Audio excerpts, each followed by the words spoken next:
Bismillahirrahmanirrahim. Assalamualaikum warahmatullahi wabarakatuh. Kali ini saya akan membahas soal ulangan harian substansi genetik. Kita mulai dengan soal nomor 1.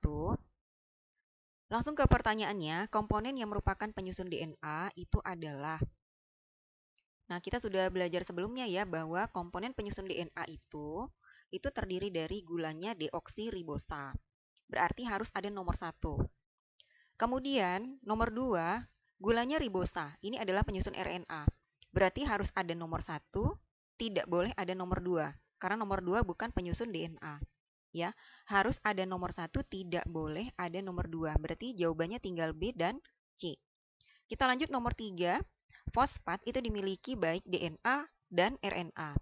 Kemudian, yang keempat, basa nitrogennya adenin, guanin, timin, dan sitosin. Ini adalah milik DNA.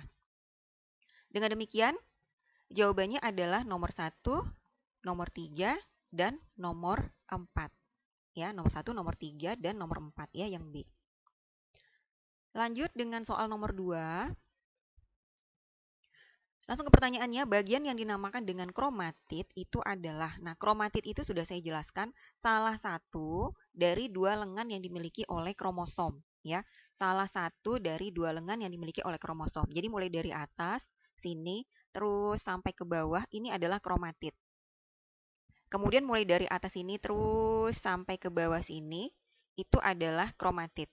Ya, nah dengan demikian, maka jawabannya itu adalah, ya, kalau kita lihat pilihannya itu nomor 1, nomor 2 bukan. Kemudian nomor 3 dengan nomor 4 ini sama, ya. Kemudian yang terakhir adalah nomor 1 dan nomor 2, ya. Dengan demikian jawabannya itu adalah yang nomor 1, ya. Mengapa nomor 1? Karena yang ini juga kromatid ya, mulai dari atas sampai ke bawah. Kemudian yang ini juga kromatid mulai dari sampai ke bawah. Lanjut nomor 3, berdasarkan letak sentromernya, kromosom tersebut itu berbentuk. Nah, dapat kita lihat di sini. Letak sentromernya itu adalah hampir ke tengah. Bukan hampir ke ujung, tapi hampir ke tengah. Nah, kromosom dengan model yang sentromernya itu hampir ke tengah-tengah, ini ya dapat kita lihat bentuk-bentuk kromosom yang sudah kita pelajari. Kita buka lagi di sini. Nah, di sini ya. Kalau dia hampir ke tengah berarti namanya adalah submetasentrik, ya, submetasentrik ini. Nah, dengan demikian maka jawabannya adalah submetasentrik ya untuk nomor 3. Nah, kalau kita lihat lagi sambil kita belajar ya untuk ujian berikutnya. Nah, dapat kita lihat di sini ya bahwa kalau di ujung maka namanya adalah telosentrik. Kemudian kalau hampir ke ujung namanya adalah akrosentrik. Kemudian kalau hampir ke tengah ini namanya submetasentrik. Dan di tengah-tengah itu namanya adalah metasentrik. Ya, kita lanjut dengan soal nomor 4. Jika kromosom yang terdapat pada sel kulit ayam adalah 80 kromosom. Sel kulit ya. Sel kulit itu adalah sel somatis. Berarti 2N-nya 80. Maka jumlah kromosom yang terdapat pada sel-sel penyusun daging ayam adalah otot penyusunnya ya. Maaf, sel otot maksudnya penyusunnya. Maka sel otot itu juga sel somatis. Jadi karena sel somatisnya jumlahnya adalah 80 kromosom, maka pada sel somatis daging ayam ini jumlah kromosomnya juga 80 ya, yang A. Ingat bahwa jumlah kromosom pada sel somatis itu adalah 2N, jadi 2N sama dengan 80. Sedangkan jumlah kromosom pada sel gamet itu adalah N saja. Berarti pada spermanya 40 dan kemudian pada ovumnya itu juga 40. Ya. Lanjut nomor 5, kucing memiliki 78 kromosom di dalam sel darahnya. Nah, sel darah ini adalah sel somatis. Ya. Berdasarkan jumlah tersebut, maka pada sel sperma itu adalah gamet. Nah, gamet isinya adalah N kromosom. Berarti jumlah kromosom yang terdapat pada sel sperma itu adalah 78 dibagi 2. 78 dibagi 2 itu berapa ya? Coba kalian hitung. 33. Bentar ya. Maka 78 kita bagi 2 ya. 78 kita bagi 2.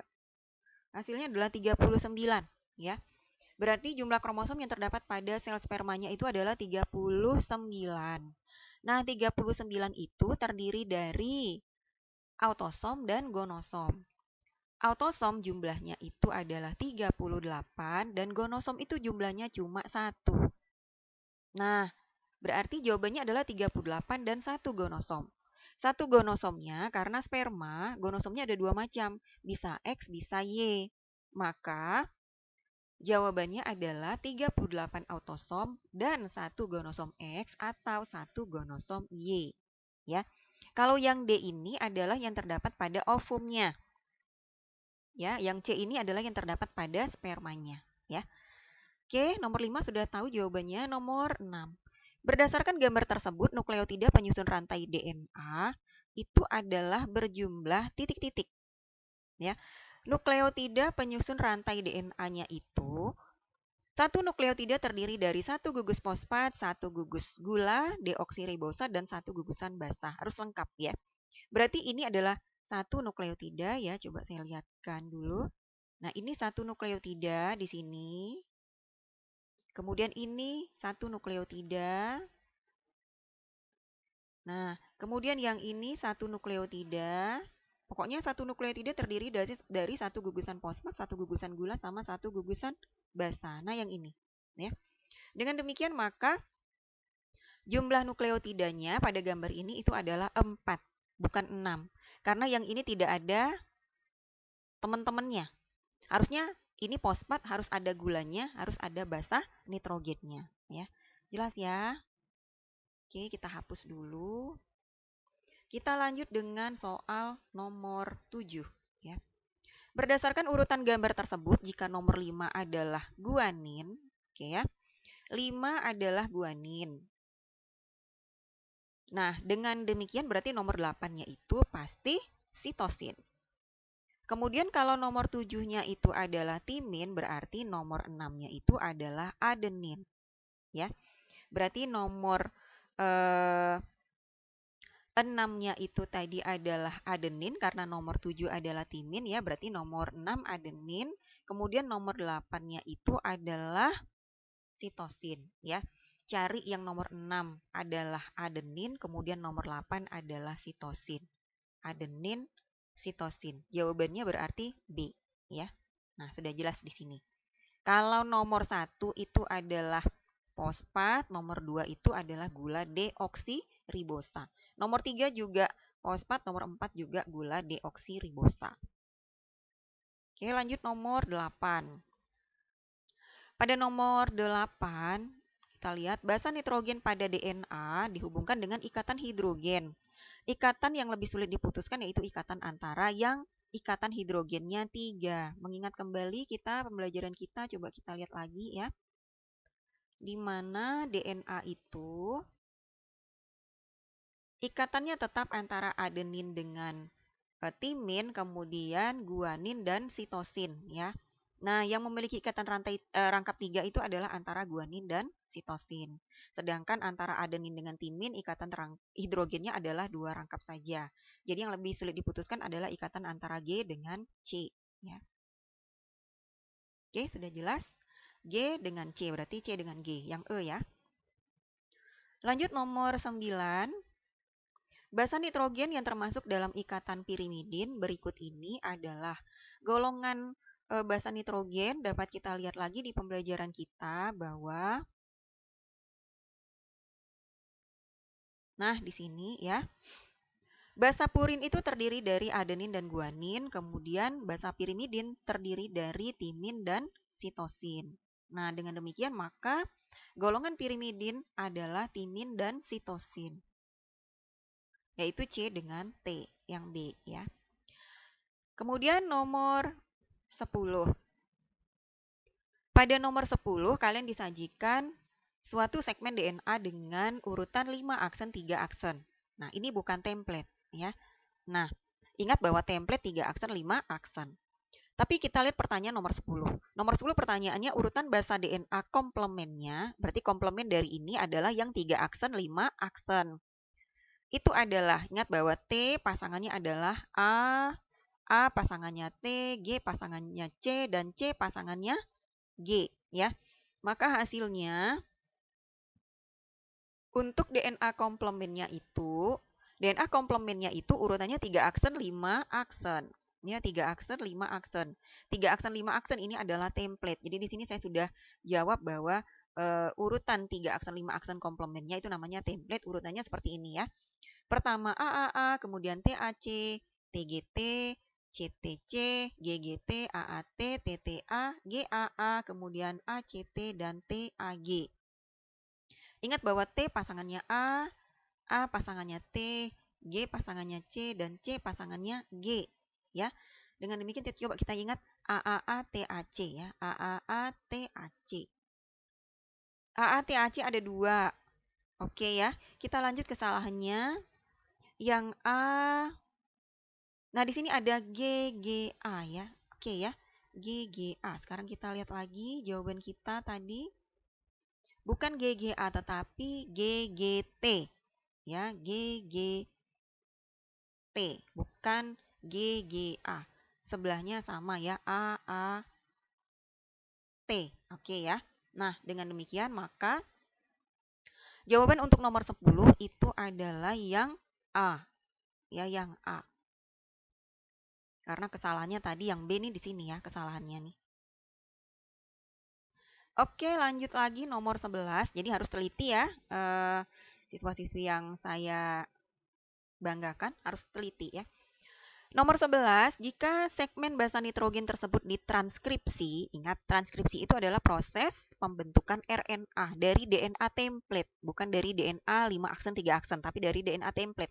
Berarti dari DNA 3 aksen 5 aksen.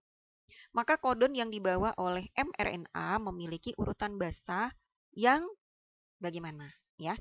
Nah, sekarang kita lihat lagi di sini. Kalau template-nya adalah 3 aksen 5 aksen ya, 3 aksen 5 aksen, maka mRNA hasil transkripsinya adalah 5 aksen 3 aksen. Nah, sekarang kita lihat. Kalau template-nya adalah AAA, maka mRNA yang terbentuk adalah UUU. Mengapa? Karena RNA tidak mengenal bahasa T, maka bahasa T-nya diganti dengan U. Ya. TAC menjadi AUG, TGT menjadi ACA, CTC menjadi GAG, GGT menjadi CCA, AAT menjadi UUA, TTA menjadi AAU, GAA menjadi CUU, ACT menjadi UGA, dan TAG menjadi AUC. Sekarang kalau kita lihat berarti mRNA hasil transkripsi dengan urutan 5 aksen 3 aksen ini memiliki kesamaan dengan DNA 5 aksen 3 aksen. Bedanya adalah kalau pada DNA itu ada T, maka pada mRNA 5 aksen 3 aksennya berganti menjadi U. Ya, itu demikian. Berarti kalau kita palkan sebentar ya, UUU, AUG, ACA, ya, itu jawabannya. UUU, AUG, ACA. Oke ya? Berarti jawabannya adalah 5 aksen, 3 aksen, yang ini ya, yang D. Mengapa yang E salah meskipun dia urutannya itu sama? Ini 3 aksen, 5 aksen. Oke ya, jawabannya adalah yang D. Lanjut dengan soal nomor 12 ya, soal nomor 12. Apabila segmen DNA tersebut diekspresikan, maka jumlah asam amino penyusun rantai polipeptida hasil ekspresinya adalah berjumlah. Kita lihat kembali. Yang diekspresikan itu adalah, artinya yang ditranslasi ya, yang ditranslasi menjadi asam amino itu adalah mulai dari codon start, yang ini AUG, sampai sebelum codon stop. Ini kan codon stop. Codon stop itu ada 3, yaitu UAA, UAG, dan UGA. Ini diterjemahkan menjadi stop. Berarti jumlah asam amino yang menyusun rantai polipeptida itu mulai dari AUG 1, ya, kemudian saya tandai mulai dari AUG 1, kemudian ACA 2, 3, 4, 5, 6, 7. Stop.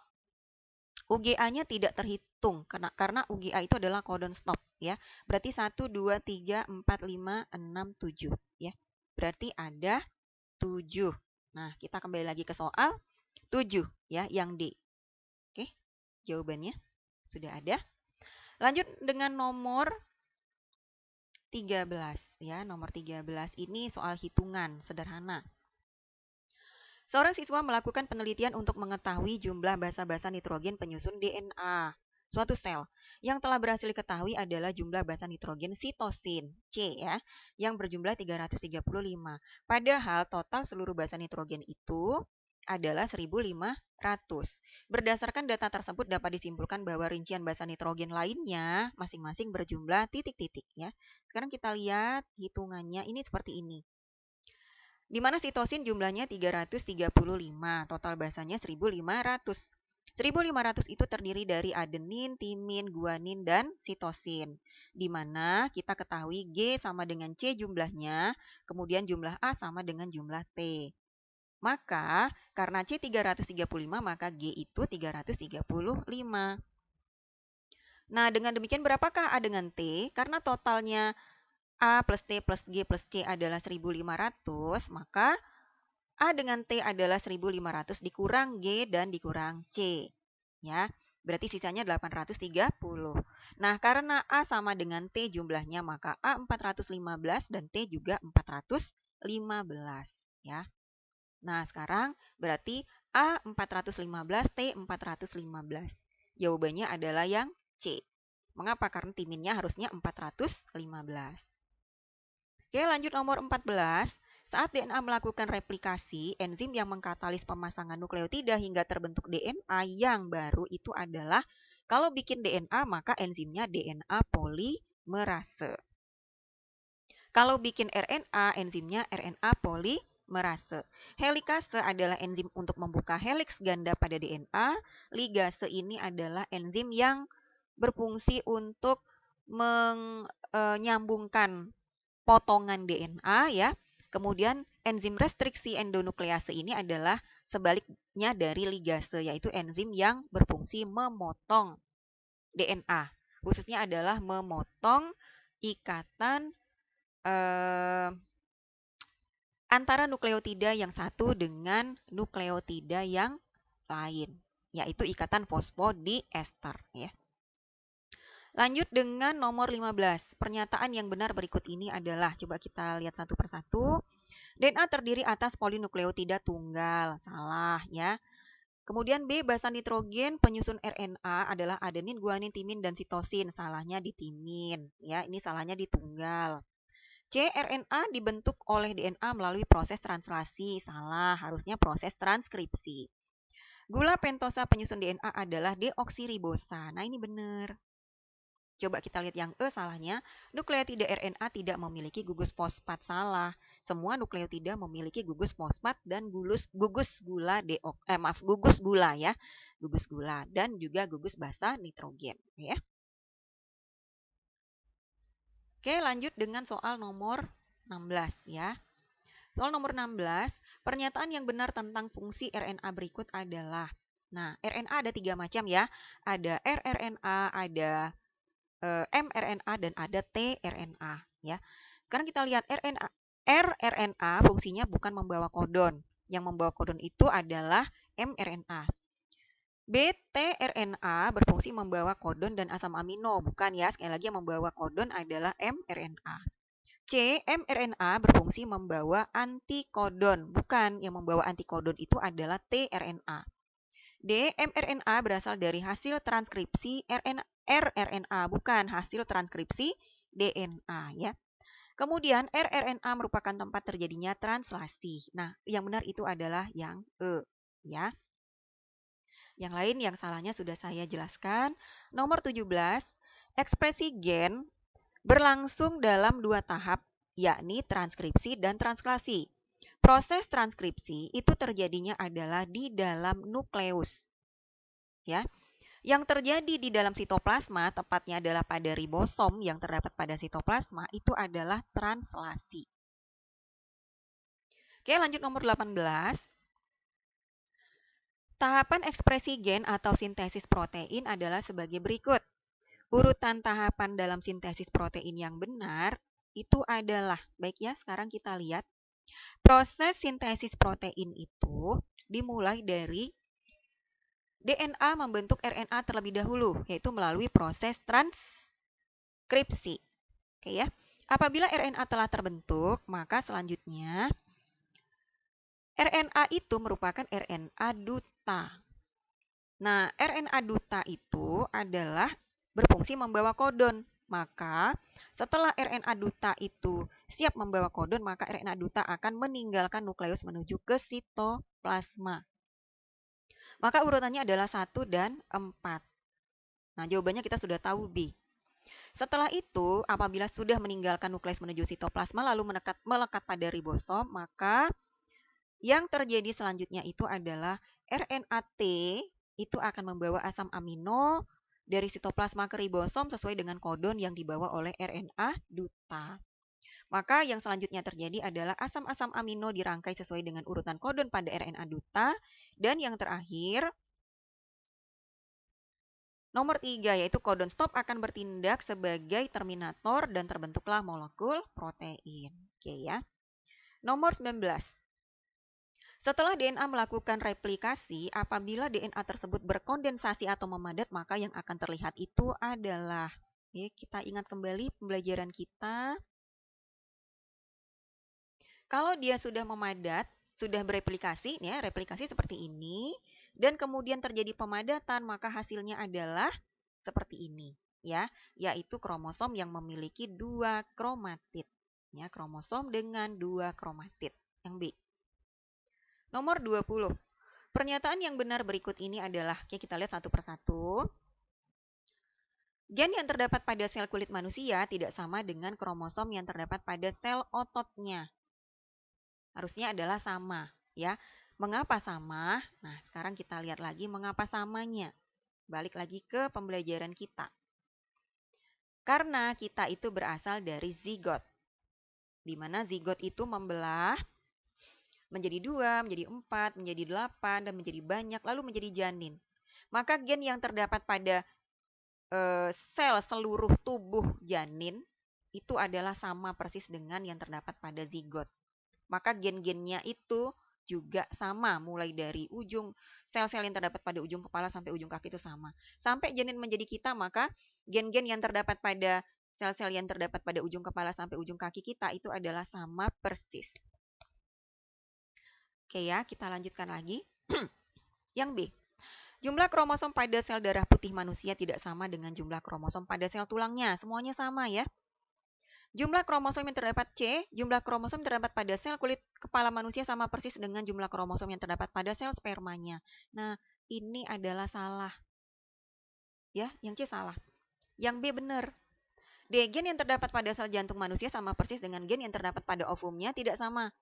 Jadi, kesimpulannya, seluruh gen yang terdapat pada sel somatis manusia, sel somatis itu adalah sel penyusun tubuh manusia ya, dari ujung rambut sampai ujung kaki, itu adalah sama persis.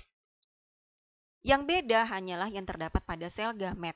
Jadi kalau perempuan, itu yang tidak sama hanya pada sel ovumnya, ya.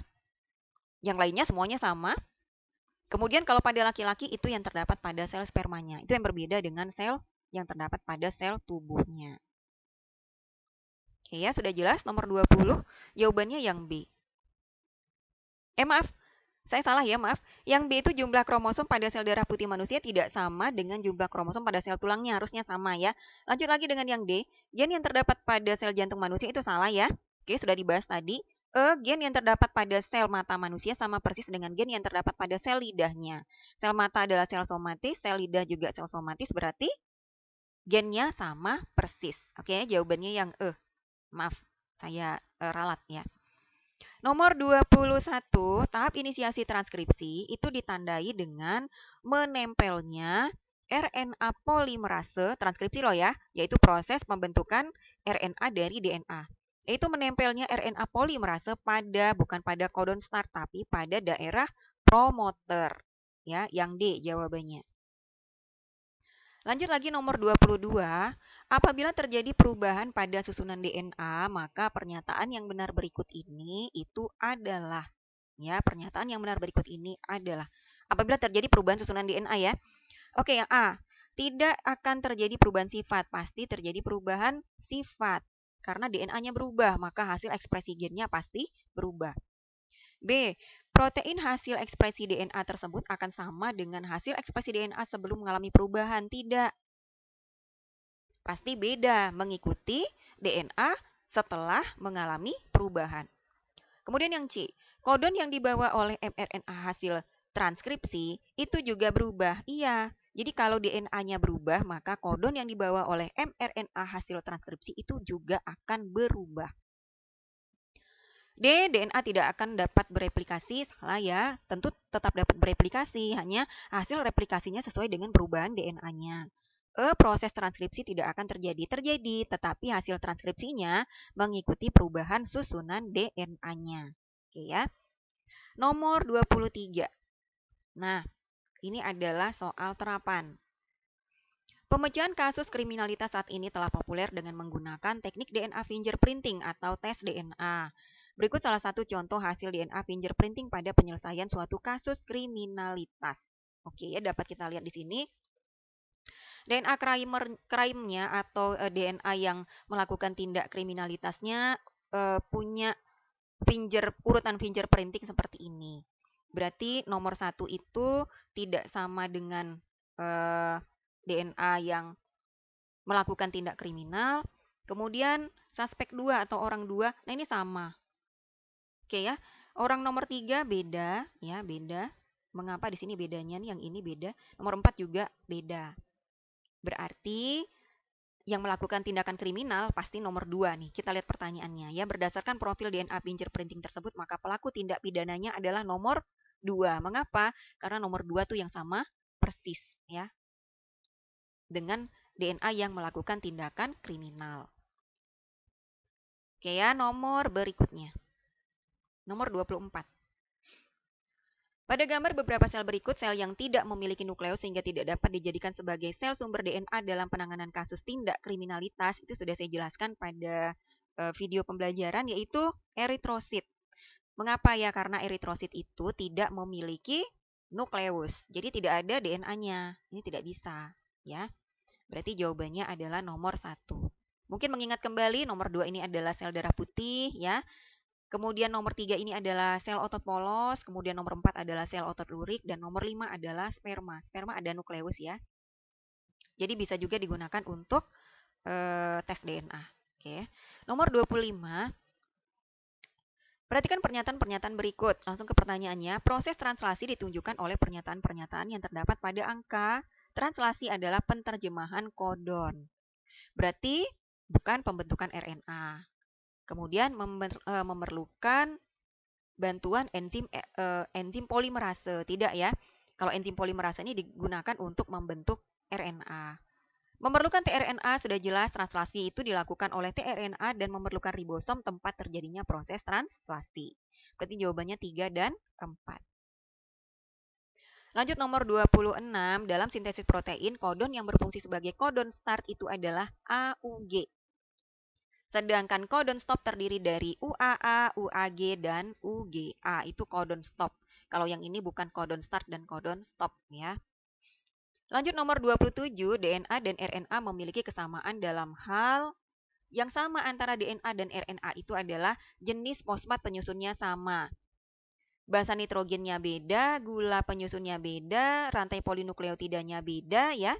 DNA itu ganda, RNA itu tunggal. Jenis gula pentosa penyusunnya DNA itu adalah deoksiribosa, RNA adalah ribosa. Kalau jenis fosfat penyusunnya sama. Fungsinya DNA dengan RNA beda. DNA itu adalah bukan untuk ditranslasi ya, tetapi RNA itu adalah untuk ditranslasi. Oke ya. Lanjut nomor 28. Berikut adalah tabel kodon dan asam amino. Jika kodon yang dibawa oleh mRNA adalah AUU, maka asam amino hasil translasi dan antikodon yang dibawa oleh RNA penterjemah atau tRNA itu adalah ya. Kalau mRNA-nya adalah AUU, maka dapat kita lihat di daftar ini. AUU asam aminonya adalah isoleusin. Lalu apa tRNA antikodonnya? Antikodon itu adalah komplement dari kodon.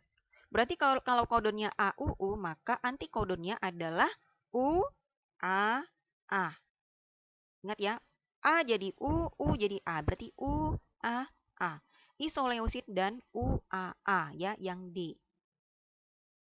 Ingat ya, RNA tidak ada T. Yang punya T hanya DNA. Nomor 29, jumlah kromosom sel-sel penyusun tubuh Raffi Ahmad adalah 46. Berarti sel somatisnya 46. Jumlah kromosom sel-sel penyusun tubuh anak laki-laki Raffi Ahmad itu berarti 46 juga. Artinya sel manusia itu jumlah kromosomnya adalah 46. Ya, mau anak Raffi Ahmad kek, mau anaknya saya kek, misalnya mau anaknya siapa kek itu ya. Jadi sel penyusun tubuhnya semua kromosomnya juga sama, yaitu 46. Kecuali sel sperma itu adalah setengah dari 46, yaitu 23. Oke, terakhir nomor 30, gen adalah, sudah saya jelaskan bahwa gen adalah sepenggal DNA. Berarti jawabannya adalah segmen DNA. Oke ya. Baik, sampai di sini pembahasan soal ulangan harian dari saya. Semoga dapat membantu kalian memahami tentang substansi genetik. Saya akhiri, wassalamualaikum warahmatullahi wabarakatuh.